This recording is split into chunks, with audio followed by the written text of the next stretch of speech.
Hello everybody and welcome to section 5 of chapter 9 where we're going to be talking about transformations in the coordinate plane. Now if you don't quite know what I mean by that, you soon will find out. Well, let's start with coordinate plane. That means graphs. So we're going to be doing more stuff on graphs. And transformations are how do we move figures around on a graph? You've probably learned it as flip, slide, and turn. Well, we're going to put the geometric terms to that now of reflection, it would be flip, slide would be translation, see how they're moving, rotation, would be the turn. Now, this sheet also has dilation, but we're not going to deal with dilation here. But that's the stuff that we're going to be talking about.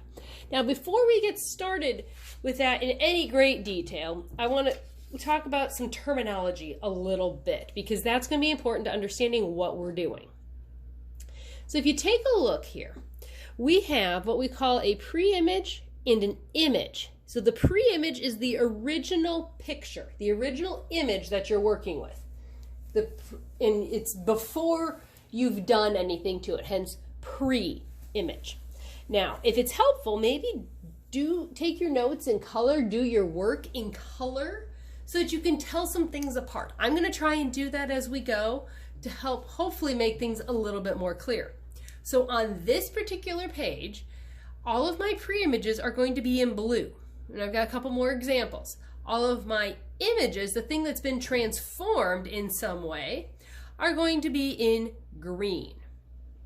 Now, besides learning the words pre-image and image, and knowing that pre-image is the original image where you're starting from, and that your image is the transformed thing, the thing you're going to, or the thing you're creating, you also have to learn the notation so you can tell how things are related. So if we look here, we have our pre-image of triangle ABC. Now I translated it 7 units to the right and 2 units up. So each point moved over 7 spots to the right and up 2. Now you notice I made a dot there. I called it A, but I have this little mark next to it. It's called a prime. It's be pronounced A prime. That tells me these 2 points are related to each other. This is the pre-image, that's the image. Because they both have the same letter, this one just has the prime after it to tell me that that's the image instead of the pre-image. So I know where I'm moving. I'm moving from here to there. I'm going 7 right and 2 up instead of going in reverse. Same thing for B. I can go 7 right and 2 up to B prime.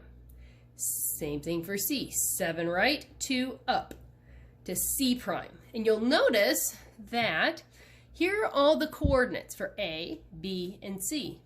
Here are all the coordinates for A prime, B prime, C prime. And it's very important that you mark those primes on the image. Otherwise, people don't know what you're talking about, and it's not technically correct. So to be completely correct, you have to pay attention to details and put the primes on your image. But notice, I started at -5. I go 7 units. If I count 7 units right on the number line, I end up at 2.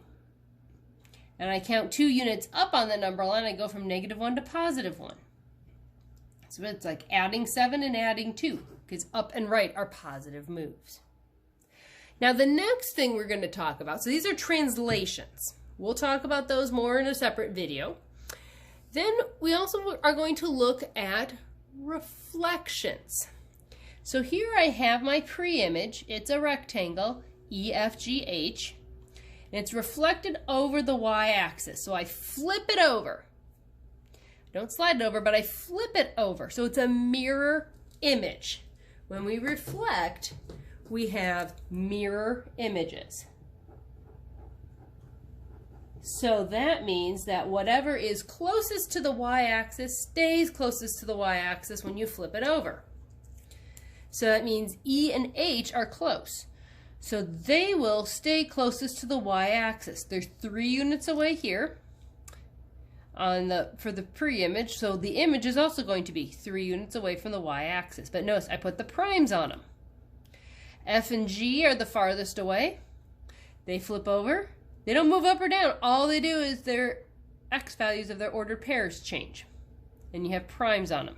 So now look at, when we reflect it over the y-axis, my x values become negative, my y stay the same.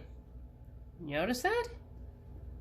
We're going to talk more about that and what changes when you reflect over the x-axis when we do a separate little reflection video. I just want to show you all these so you have an idea of what's coming. Okay, then the last piece that we're going to look at, type of transformation that we'll look at, is a rotation. And we're going to keep our rotations pretty simple for right now.